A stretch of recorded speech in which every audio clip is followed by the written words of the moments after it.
इस हवेली में जो भूत रहता है वो लोगों को डराता नहीं, कुछ बताना चाहता है।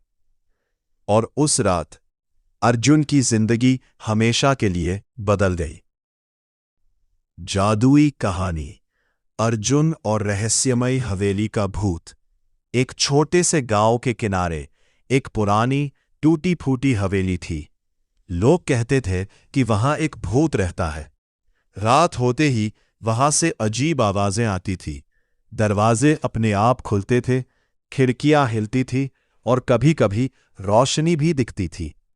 गांव के सभी लोग उस हवेली से दूर रहते थे, लेकिन अर्जुन वो अलग था। 12 साल का अर्जुन हमेशा रहस्यों की खोज में रहता था। उसे डर से ज्यादा जिज्ञासा थी। एक दिन उसने तय किया, आज मैं उस हवेली का सच जानकर रहूंगा।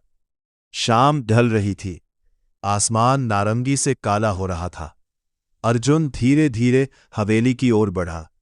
जैसे ही वो पास पहुंचा, ठंडी हवा चलने लगी। हवेली का दरवाजा आधा खुला था, जैसे कोई उसे अंदर बुला रहा हो। अर्जुन ने हिम्मत की और अंदर चला गया। अंदर अंधेरा था। दीवारों पर पुराने चित्र लगे थे, जिनकी आंखें उसे देखती हुई लग रही थीं। फर्श पर धूल जमी थी। अचानक धड़ाम, दरवाजा अपने आप बंद हो गया। अर्जुन का दिल तेज धड़कने लगा। तभी उसे एक हल्की सी रोशनी दिखाई दी, जो ऊपर की मंजिल से आ रही थी। एक सफेद धुंध में एक आकृति खड़ी थी। वह एक भूत था। अर्जुन डर गया, लेकिन भागा नहीं। तुम कौन हो? उसने कांपती आवाज में पूछा। भूत ने धीरे से कहा, मैं इस हवेली का रक्षक हूं। अर्जुन हैरान था। लेकिन लोग कहते हैं कि तुम डराते हो। भूत ने कहा, मैं डराता नहीं, मैं चेतावनी देता हूं। अर्जुन समझ नहीं पाया।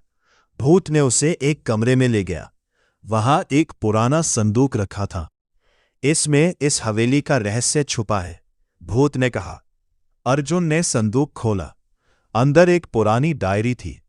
उसमें लिखा था कि यह हवेली पहले एक दयालु परिवार की थी, जो गांव की मदद करता था।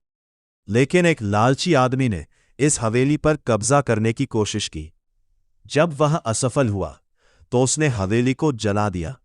उस आग में पूरा परिवार खत्म हो गया और उनकी आत्मा इस हवेली से बंध गई। अर्जुन की आंखें नम हो गई।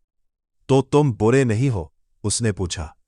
भूत मुस्कुराया, नहीं, मैं बस इस जगह की रक्षा कर रहा हूं। तभी अचानक नीचे से आवाज आई। कुछ लोग हवेली में घुस आए थे।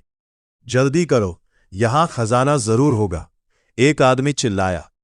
अर्जुन समझ गया, ये लोग हवेली को नुकसान थे। भूत कमजोर था, वह कुछ नहीं कर सकता था। अर्जुन ने सोचा, अब मुझे कुछ करना होगा। उसने आसपास देखा। उसे एक पुराना लालटेन मिला। जैसे ही उसने उसे जलाया, उसमें से एक अजीब रोशनी निकली। भूत ने कहा, यह सच की रोशनी है, इससे झूठ और लालच कमजोर हो जाते हैं। अर्जुन ने लालटेन उठाया और नीचे भागा। वह उन लोगों के सामने खड़ा हो गया। यहां से चले जाओ, उसने जोर से कहा। वे लोग हंसने लगे। एक बच्चा हमें रोकेगा? अर्जुन ने लालटेन की रोशनी उनकी तरफ घुमाई। अचानक उनकी आंखों में डर दिखने लगा। उन्हें अपने किए हुए बुरे काम याद आने लगे। एक एक करके वे डर कर भाग गए। हवेली में फिर से शांति हो गई। भूत धीरे धीरे चमकने लगा। तुमने इस जगह को बचा लिया, उसने कहा। अर्जुन मुस्कुराया। अचानक हवेली में रोशनी फैल गई। दीवारें ठीक होने लगी। टूटी चीजें सही हो गई। भूत की आत्मा मुक्त होने लगी। अब मैं जा सकता हूं, उसने कहा। अर्जुन की आंखों में खुशी और थोड़ा दुख था। धन्यवाद, भूत ने कहा और फिर गायब हो गया। अर्जुन बाहर आया। अब वह हवेली डरावनी नहीं थी। अगले दिन गांव के लोग वहां आए। अब वह जगह एक शांत और सुंदर स्थान बन चुकी थी। अर्जुन चुपचाप मुस्कुराया। अब वह जानता था, हर भूत डरावना नहीं होता, कुछ कहानियां बस समझने की होती है।